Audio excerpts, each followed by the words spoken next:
आज का हमारा पहला प्रश्न है। निम्नलिखित में से किस एक स्थल से जंगली तथा बोई जाने वाली दोनों प्रकार की धान की प्रजातियों के प्राचीनतम साक्ष्य मिले हैं? Option A Banas, option B Ahar, option C Banawali, option D Belan. इसका सही जवाब है ऑप्शन नंबर डी बेलन। बेलन नदी की घाटी से हमें दोनों प्रकार के जंगली और बोई जाने वाली धान की प्रजातियों के साक्ष्य प्राप्त हुए हैं।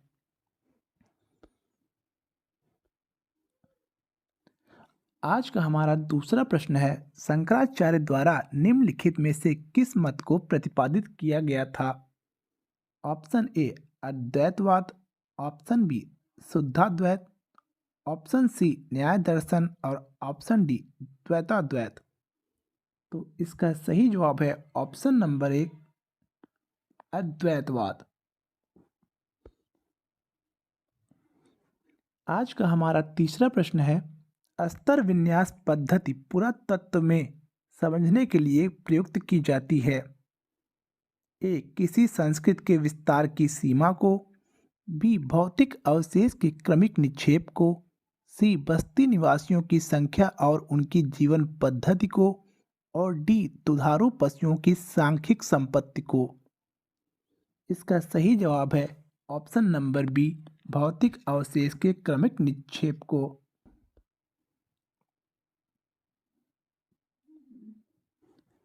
आज का हमारा चौथा प्रश्न है। मैसेडोनिया वापस लौटते समय सिकंदर का किसके साथ युद्ध हुआ था? Option A Porus, option B Malloi, option C Dahir, option D Ambhi. इसका सही जवाब है ऑप्शन नंबर बी मलोई जनजाति ने मैसेडोनिया वापस लौटते समय सिकंदर की सेना पर आक्रमण किया और उनसे काफी मात्रा में धन संपत्ति लूट ली थी। आज का हमारा पांचवा प्रश्न है। निम्नलिखित पुरातात्विक स्थानों पर विचार करते हुए सही पुराशेष कालानुक्रम लगाना है। Option A Damdam, option B Kurnool गुफाएं, नंबर तीन टेकलकोट, नंबर चार कुंड। इसको हम सही करते हैं। सबसे पहले टेक्कलकोट, ये नंबर वन पे है, और उसके बाद दमदम, ये नंबर दो पे है आपका, और उसके बाद कुरनूल गुफाएं नंबर तीन पे और कुंड नंबर चार पे। तो हमारा सही जवाब है ऑप्शन नंबर सी। का हमारा छठवां प्रश्न है। निम्नलिखित में से कौन सा सुमेलित नहीं है? ए कौशितकी ऋग्वेद की शाखा, बी जैमिनी सामवेद की शाखा, सी गोपथ यजुर्वेद की शाखा, और डी रणनीय ऋग्वेद की शाखा। इसका सही जवाब है option number C Gopatha. Gopatha Atharvaveda की शाखा है।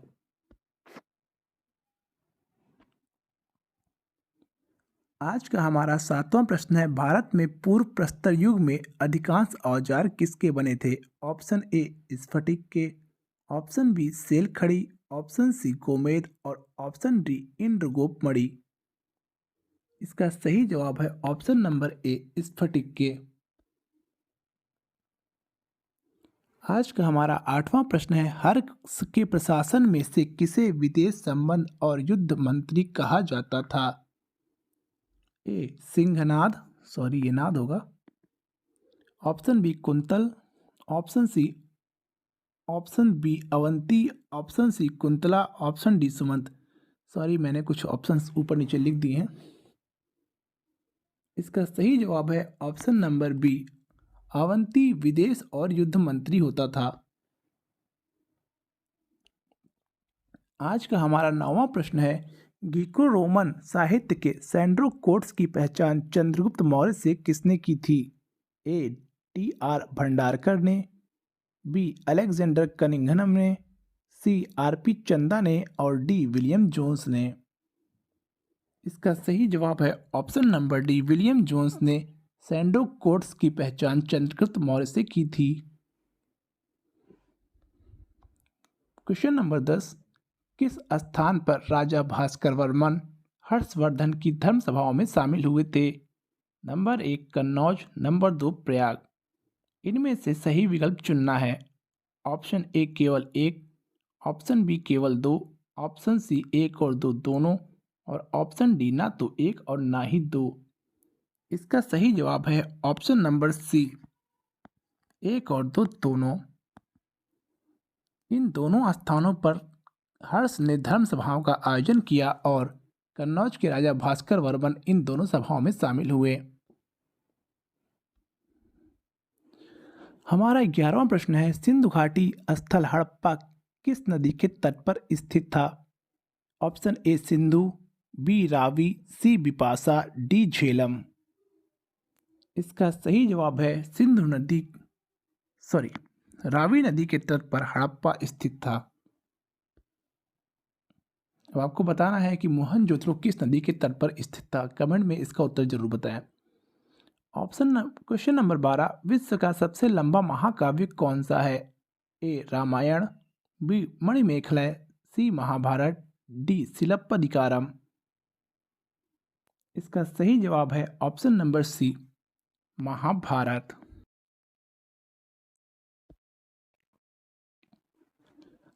आज का हमारा 13वां प्रश्न है, कंबोज महाजनपद की राजधानी क्या थी? Option A Asmaka, B Rajgiri, इसको ऊपर नीचे आप कर लीजिए, सी कौसाम्बी, डी पुंछ। इसका सही जवाब है ऑप्शन नंबर डी पुंछ। 14वां प्रश्न है, वैदिक काल में व्यास नदी को क्या कहा जाता था? Option A Askini, B Vitasta, C Vipasha, D Shatudri. सही जवाब है ऑप्शन नंबर सी, विपाशा। पहले व्यास नदी को विपाशा के नाम से जाना जाता था। और ये तीनों ऑप्शन को आप बताइए, इन्हें पहले किस नामों से जाना जाता था? शतुद्री को पहले सतलज के नाम से जानते थे, वितस्ता को झेलम के नाम से जानते थे, और अस्किनी को चिनाब नदी के नाम से जाना जाता था।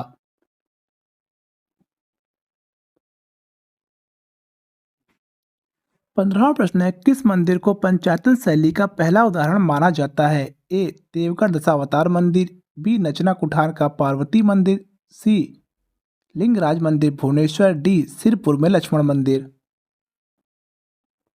इसका सही जवाब है ऑप्शन नंबर ए, देवगढ़ के दशावतार मंदिर को पंचायतन शैली का पहला मंदिर माना जाता है।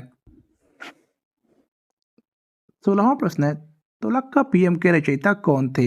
ए इलांगो आदिगल, बी तोलक्कापियर, सी सेनगुट्टवन, और डी सत्तनार। इसका सही जवाब है ऑप्शन नंबर बी, तोलक्कापियर ने तोलक्कापियम की रचना की थी।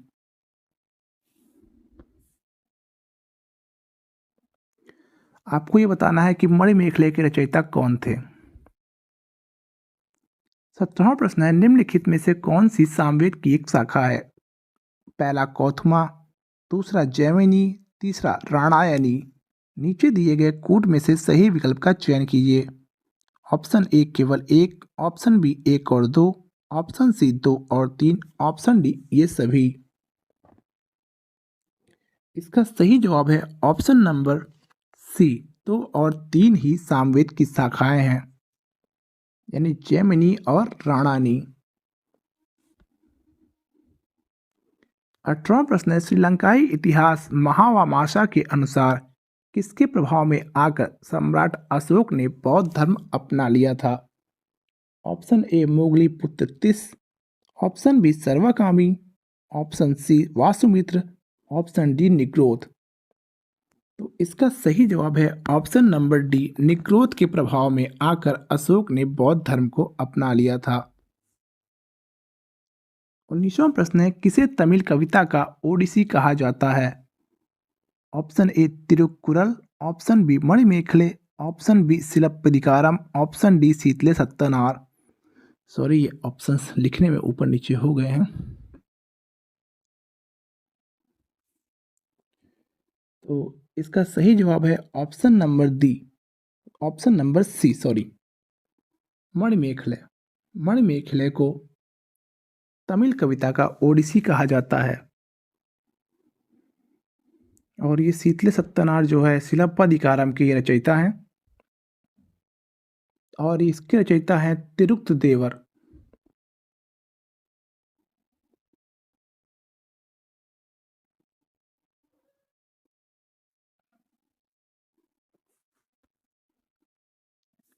आज का हमारा 20वां प्रश्न है, कौन सा ब्राह्मण ग्रंथ 100 पवित्र मार्गों को बताता है? ए शतपथ ब्राह्मण, बी गोपद ब्राह्मण, सी पंचविश ब्राह्मण और डी इतरे ब्राह्मण। इसका सही जवाब है ऑप्शन नंबर ए शतपथ ब्राह्मण 100 पवित्र मार्गों को बताता है।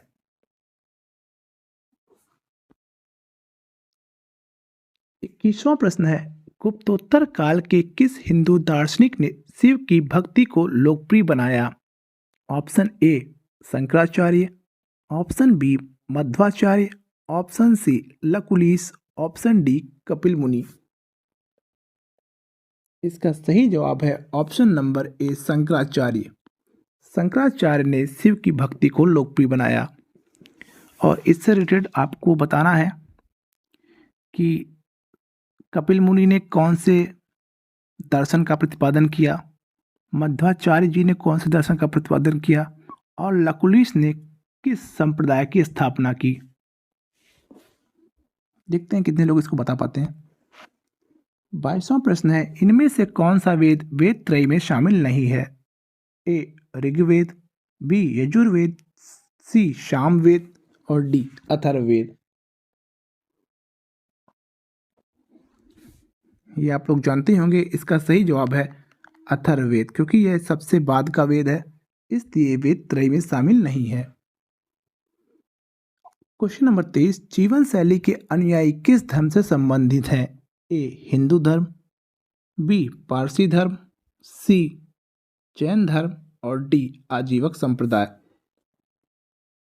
इसका सही जवाब है ऑप्शन नंबर डी, क्योंकि ये धर्म नहीं, ये संप्रदाय है। आजीवक कौन से धर्म से संबंधित संप्रदाय है, ये आप कमेंट में जरूर बताएं। क्वेश्चन नंबर 24, निम्नलिखित में से कौन सा राजा मौखर नरेश ईशान वर्मा का उत्तराधिकारी था? A Sarvavarman, B Grahavarman, C Bhaskar Varman, D Yashovarman. इसका सही जवाब है option number A Sarvavarman. Kannauj नरेश ईशान वर्मा का उत्तराधिकारी था।